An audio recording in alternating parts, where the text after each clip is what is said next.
Vamos a continuar con la simulación del contador. Voy a abrir el programa IC Project en su versión de 32 bits y cuando avancemos a la simulación tendré que abrir la versión de 64 bits.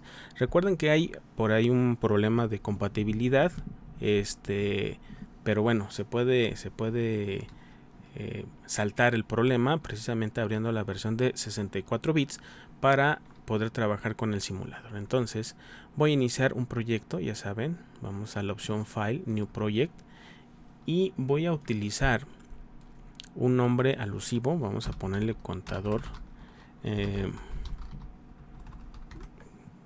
vamos a ponerle contador 4B, ¿sí? Que significaría contador de 4 bits. Y como vamos a estar trabajando, seguimos trabajando con la tarjeta Basis 2, bueno, no le vamos a cambiar nada de esta pantalla. Esto recuerden que siempre se hace nada más la primera vez que ejecutan el programa y de ahí en adelante ya no se modifica ni nada. Damos clic en Next y terminamos el esqueleto de nuestro proyecto. Ahora vamos a generar un archivo de tipo VHDL. Damos clic derecho, utilizamos la opción New Source y en esa opción vamos a elegir un módulo VHDL. Le voy a colocar el mismo nombre, contador 4B. Ustedes pueden utilizar cualquier otro nombre, yo lo estoy utilizando así. Doy Next, asegúrense que la flechita o la palomita esté activa en esta parte y vamos a avanzar. Para nuestro contador ya sabemos que necesitamos un CLK, ¿sí? Y necesitamos una señal Q, que sería nuestra salida, y esa señal Q vamos a trabajarla como un bus que va de 3 a 0. Tendría que ser una salida o una salida entrada. Observen que sí está la opción de in-out aquí en las opciones, aunque en el ejemplo, de hecho aquí hice un recorte, en el ejemplo está especificado como un buffer. En este contexto vamos a trabajarlo de manera indistinta, un buffer o un in-out. Por el momento las opciones que nos permite aquí el asistente es colocar in-out. Sin embargo, ya en el programa podemos quitar la palabra in-out y poner nosotros la palabra buffer para especificar que queremos que sea en ese sentido el trabajo de ese puerto.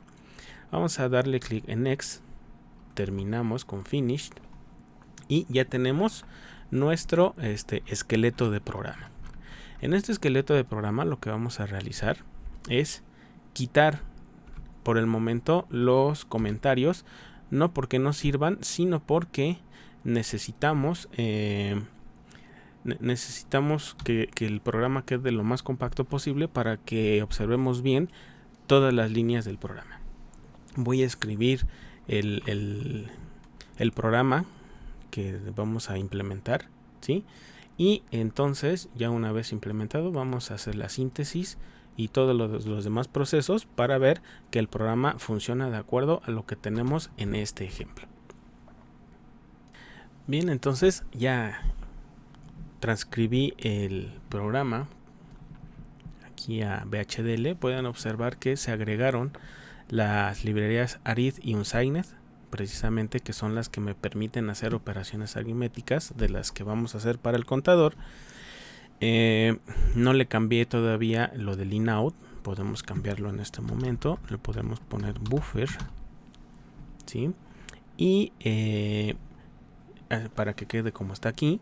Dentro de la arquitectura, aquí le cambié porque al momento de usar el asistente se me olvidó cambiarle el nombre de la arquitectura. Ya se lo cambié a algo alusivo a lo que estamos trabajando. Es toda esta línea, pueden observar, la que dice contador 4B ARC. Aquí se leería la arquitectura contador 4B ARC de contador B, es decir, de esta entidad es, y bueno, ya se empieza a escribir. Utilizamos un proceso tal cual dice el ejemplo y finalmente se está utilizando el CLK event precisamente para comprobar que hubo un cambio y además que CLK valga en este momento o tenga el valor de 0. Entonces, si se cumple esta condición, lo que está dentro del paréntesis del if, entonces lo que se va a realizar es hacer la suma de lo que tenga Q más 1 y devolverlo a Q. Se termina el if, se termina el proceso y se termina la arquitectura. Bien, ahora lo que nos falta a lo mejor es ir borrando ciertos espacios. Observen la indentación que estoy realizando para no perdernos o para no perderse en un programa.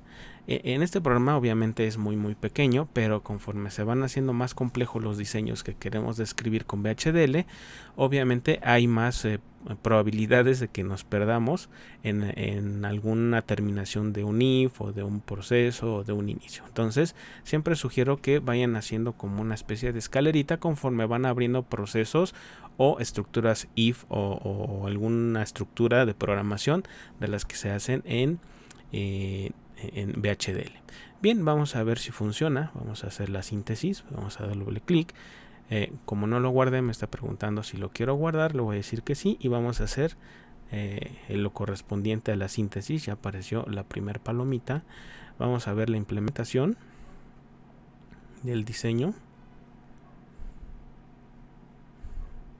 Parece que hasta el momento todo está bien.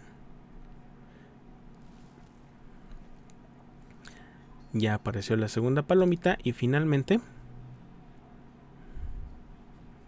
vamos a ver el archivo .bit.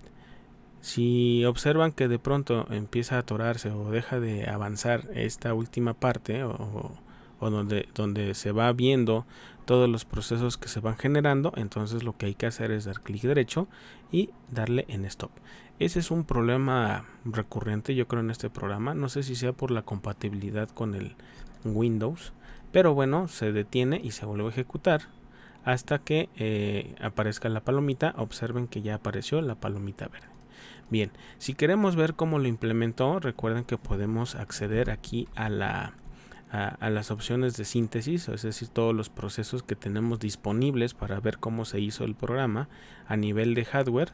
Podemos utilizar esta vista, elegimos la segunda opción y esto sería el contador, es decir, tenemos una entrada que es LK y tenemos una salida que es de 4 bits. Si damos doble clic, y de hecho voy aquí a hacer un zoom, pues esto sería nuestro contador. Ya no podemos entrar más hacia la parte interna del circuito. De hecho aquí dice count up, que está haciendo una cuenta hacia arriba.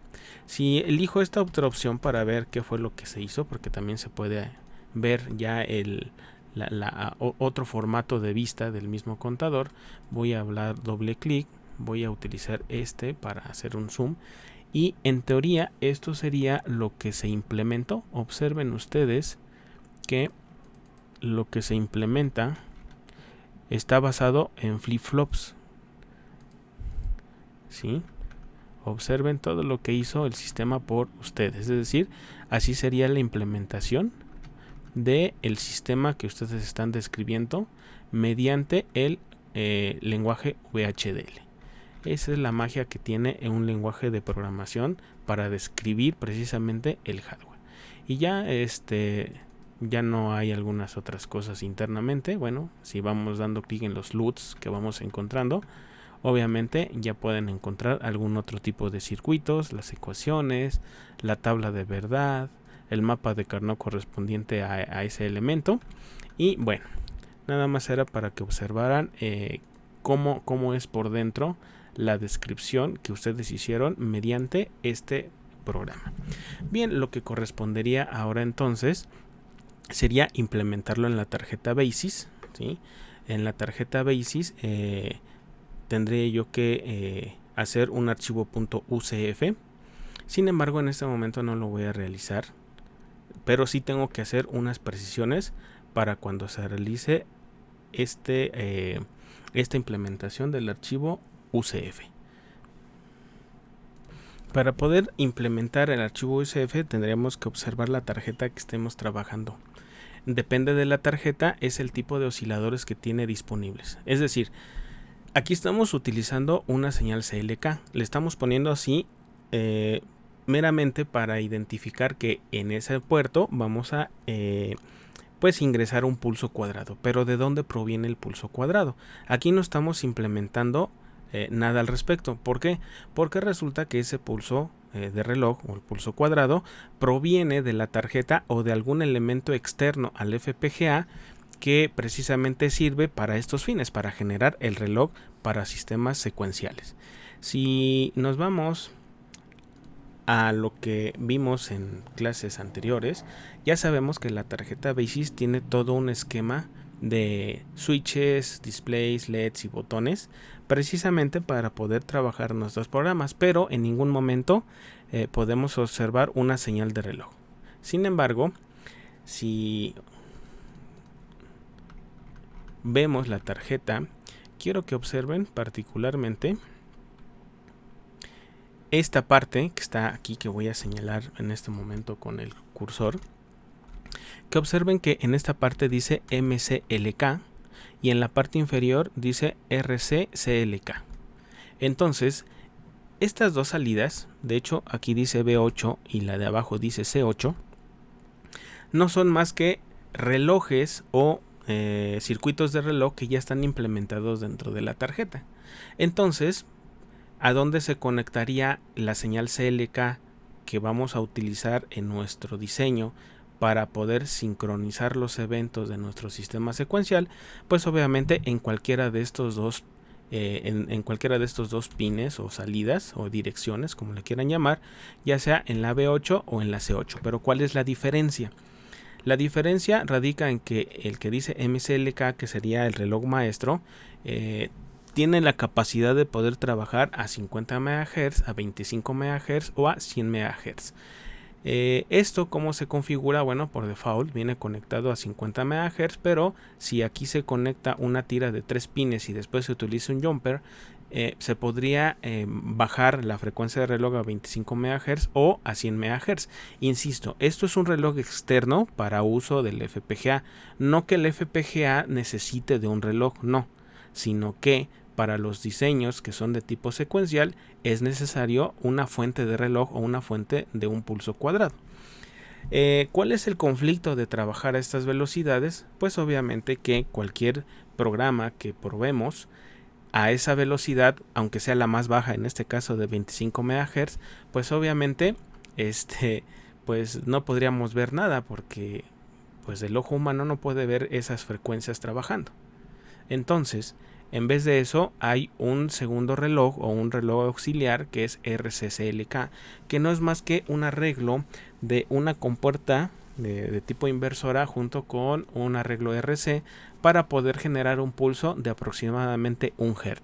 Entonces, si trabajamos con ese reloj, bueno, pues entonces ya podríamos ver todos los eventos que van sucediendo, porque típicamente en los sistemas secuenciales que trabajamos a este nivel didáctico, bueno, sus efectos los vemos o en displays o los vemos en LEDs. Entonces, para poder ver qué están sucediendo en los LEDs, en vez de conectarlo al reloj B8, que sería el Master Clock, que estaría corriendo a una frecuencia de 50 MHz por default, mejor conectamos el reloj RCCLK para que cuando se implemente en la tarjeta, pues obviamente se pueda ver el funcionamiento del mismo.